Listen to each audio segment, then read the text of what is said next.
Bonjour à tous. Aujourd'hui, je vais vous partir sur l'analyse fondamentale, contrairement à l'analyse graphique, qui est l'analyse technique, et donc sur des critères simples de sélection d'une action. Tout d'abord, 5 critères, on va dire essentiels, et ensuite 3 critères supplémentaires si vous pouvez partir sur une stratégie spécifique sur les dividendes et vous spécifier dans cette stratégie-là. Et donc tout de suite, le premier critère, est-ce que l'entreprise est viable à long terme? Du coup, il faut regarder l'activité de l'entreprise, son business model et voir s'ils sont compréhensibles. On ne vous demande pas de tout comprendre dans le détail, mais il faut voir est-ce que c'est compréhensible, est-ce que c'est facile et se dire est-ce que l'entreprise sera là encore dans 10 ans. On va prendre tout de suite un exemple.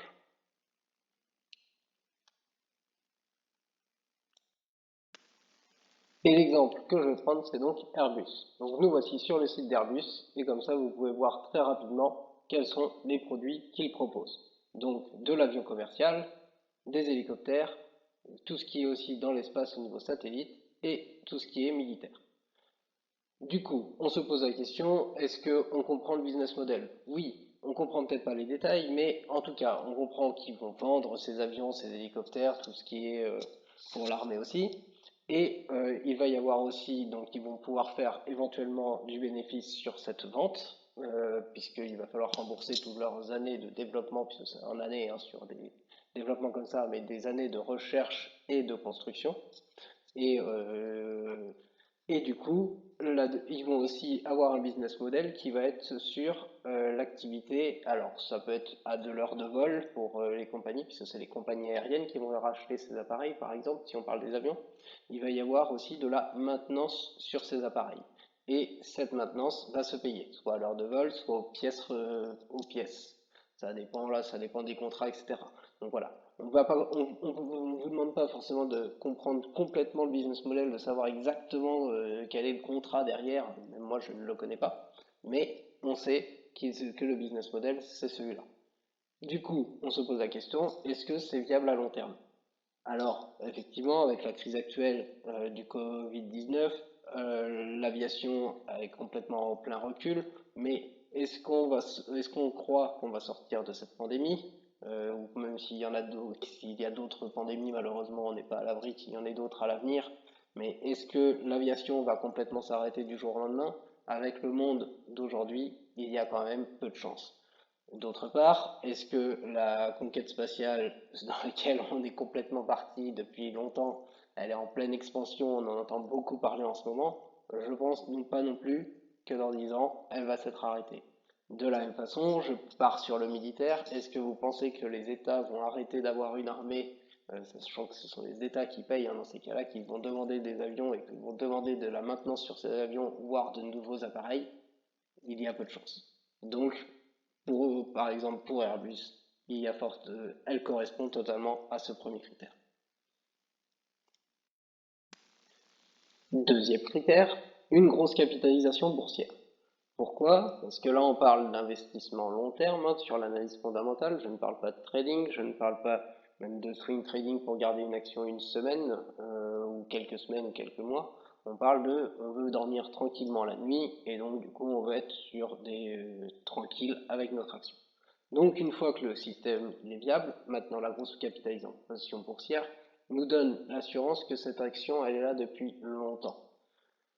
Capitalisation boursière, c'est donc égal au nombre d'actions en circulation fois le dernier cours de bourse, puisque effectivement l'entreprise peut émettre des actions au fur et à mesure du temps, peut en racheter aussi, et donc du coup le nombre d'actions en circulation peut dépendre. Mais généralement sur les grosses capitalisations, il y a beaucoup d'actions en circulation. Et le dernier cours de bourse, bah lui, vous le savez, il varie tous les jours, même toutes les heures quand les marchés sont ouverts. Et donc, du coup, c'est cette multiplication, donc cette capitalisation boursière va se modifier au cours du temps. Néanmoins, on va dire, dormir tranquille et être sûr au niveau de notre analyse fondamentale, une capitalisation boursière de, c'est souvent ce qu'on prend, supérieur à le demi-milliard, donc 500 millions on parle en dollars souvent, mais vous pouvez parler en euros si vous préférez, hein, ça ne va pas changer grand-chose ici, va vous assurer que c'est une entreprise bien établis dans notre système. Un exemple aussi ici.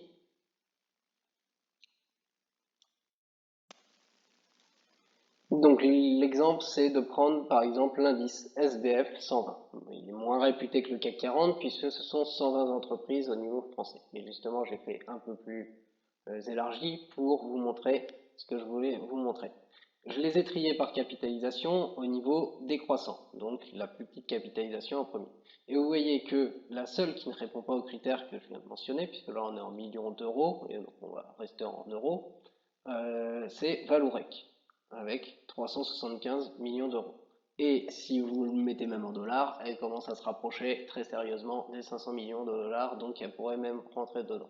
Mais donc vous voyez que par ordre décroissant, globalement, même avec un indice de 120 grandes entreprises françaises, on arrive à toutes les prendre et les considérer dans ce deuxième critère. Donc globalement, sur ce deuxième critère, il est assez simple. Vous allez globalement avoir toutes les entreprises des gros indices. Donc là, je l'ai pris en France, vous pouvez le prendre en Europe, vous pouvez le prendre aux États-Unis, c'est la même chose.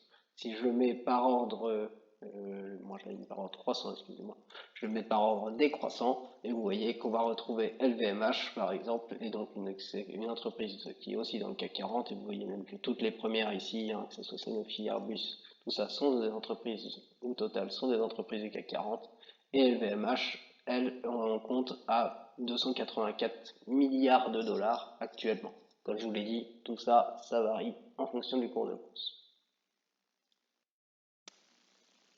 Troisième critère, le résultat net de l'entreprise en augmentation. En effet, on a une entreprise qui est maintenant viable, une entreprise qui est une grosse capitalisation boursière, donc établie depuis un moment, et maintenant on va vérifier que son résultat net est en augmentation. Alors, là, ça dépend de votre risque et ça dépend de.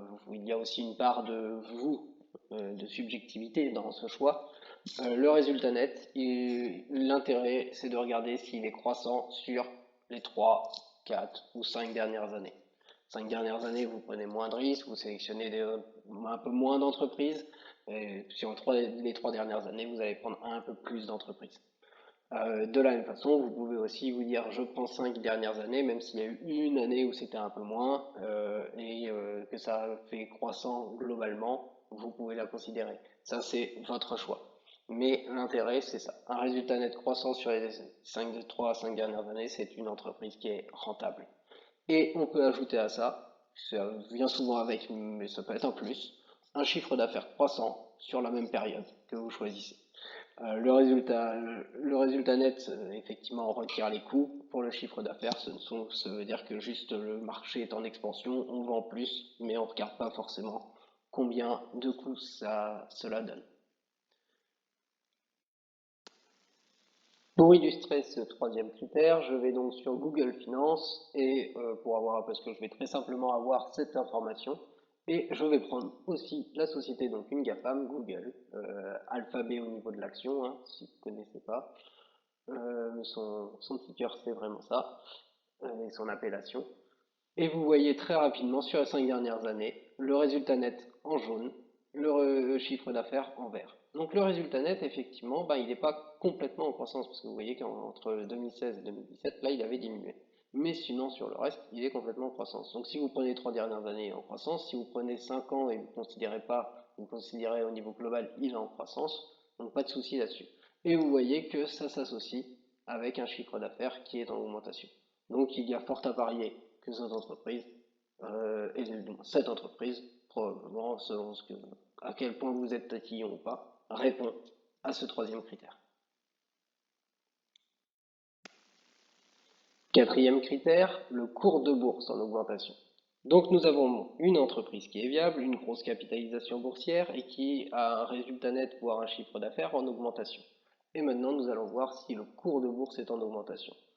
Ce qui est intéressant pour moi, c'est de prendre un cours de bourse croissant. Là, pareil, je vous mets une petite marge à vous de voir à quel point vous voulez être vraiment très sélectif dans vos entreprises ou non. Mais un cours de bourse croissant de 3 à 5% par an sur les 3 ou 5 dernières années est intéressant. Pourquoi ça peut permettre pour ce cours de bourse? Ben, déjà, ça va vous permettre de vous dire que ben, vous pouvez vous dormir un peu la nuit et probablement que le cours de bourse va continuer à augmenter, hein, même si l'avenir, on ne sait pas exactement de quoi il est fait, hein. Il peut toujours y avoir des cracks, même si généralement ils sont pas long terme, mais on ne sait jamais de quoi c'est fait. Mais par contre, ça peut permettre aussi de supprimer une entreprise où vous auriez potentiellement sur le premier critère pensé qu'elle était durable, viable, etc. Et voir un cours de bourse qui serait complètement en décroissance devrait vous alerter sur le fait que vous n'avez peut-être pas tout vu quand vous avez recherché à comprendre leur business model. Voilà pourquoi je rajoute ce quatrième critère. Pour l'illustration de ce quatrième critère, je vais prendre l'action Hermès International, donc dans le luxe, une entreprise du CAC 40, et vous voyez, je mets sur 5 ans. Sur 5 ans, donc là je fais juste tape action Hermès dans Google, hein, on a très rapidement ce graphique, et vous voyez ici le cours de bourse sur 5 ans. Si je regarde en faisant glisser avec la souris, ça va aller me dire 204% d'augmentation.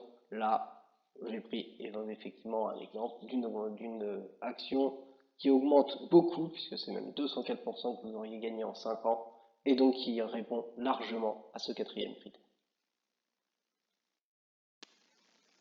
Et le cinquième critère pour clôturer ces critères essentiels, le Price Earning Ratio, le PER, ou le plus communément appelé la cherté d'une action. Donc du coup, on a une action qui est viable, on a une grosse capitalisation boursière, un résultat net en augmentation et un cours de bourse qui est en augmentation. Maintenant, on veut juste voir, c'est plus un momentum au moment d'acheter cette action. Est-ce qu'on est dans un bon moment pour acheter cette action ou est-ce qu'il faut attendre un petit retracement pour avoir un prix qui serait davantage correct? Donc le PER, son calcul, c'est le cours de bourse sur le bénéfice net par action. Le BNA ou BPA, que vous avez probablement dû voir. Vous pouvez aussi le calculer sur toutes les actions, et donc ça fait la capitalisation boursière divisée par le résultat net de l'entreprise. Il est communément dit qu'un PER entre 10 et 17 est un bon prix. Pour aller plus loin, le mieux c'est carrément d'aller voir le PER du secteur de l'action et de comparer le PER de votre action par rapport au secteur de l'action.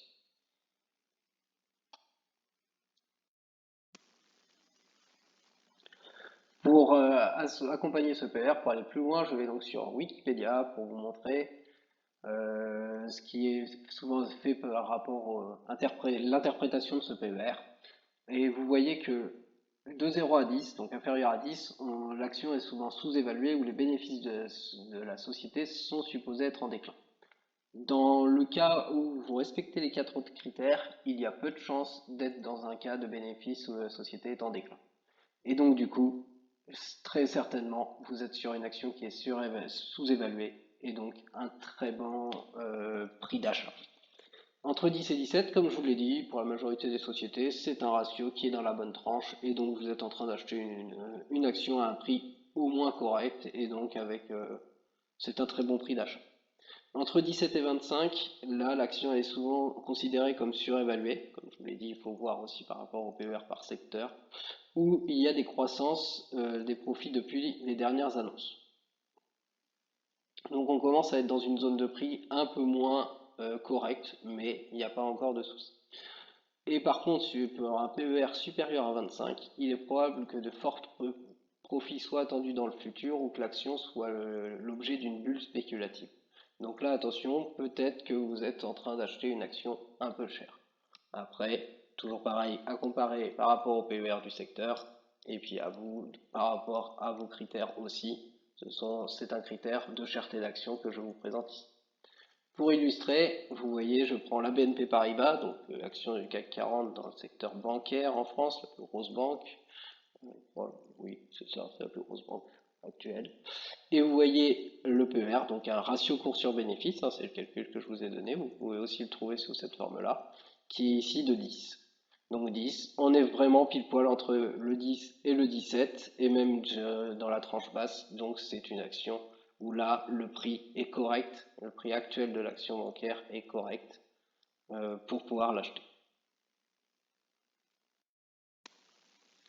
Bilan, pour cette analyse fondamentale, 5 critères à regarder, une entreprise viable à long terme sur 10 ans, une capitalisation boursière supérieure à 500 millions de dollars, et comme je vous l'ai montré globalement dans tous les gros indices, c'est le cas, un résultat net croissant sur les 3 ou 5 dernières années, et un cours de bourse croissant de 3 à 5% sur les 3 à 5 dernières années, et un PER compris entre 10 et 17, et mieux à comparer avec le secteur. Si déjà, si déjà vos actions répondent à ces 5 critères, il y a peu de chances que vous fassiez une erreur, et donc vous pouvez, à long terme, investir dans cette action, dormir pendant 10 ans, et il y a de fortes chances que dans 10 ans, vous ayez fait une plus-value sur l'argent que sur votre capital, sur l'argent que vous ayez investi. Et là, je n'ai pas encore parlé des dividendes, je vais parler des critères supplémentaires pour les dividendes dans la prochaine vidéo. Bonne journée à tous!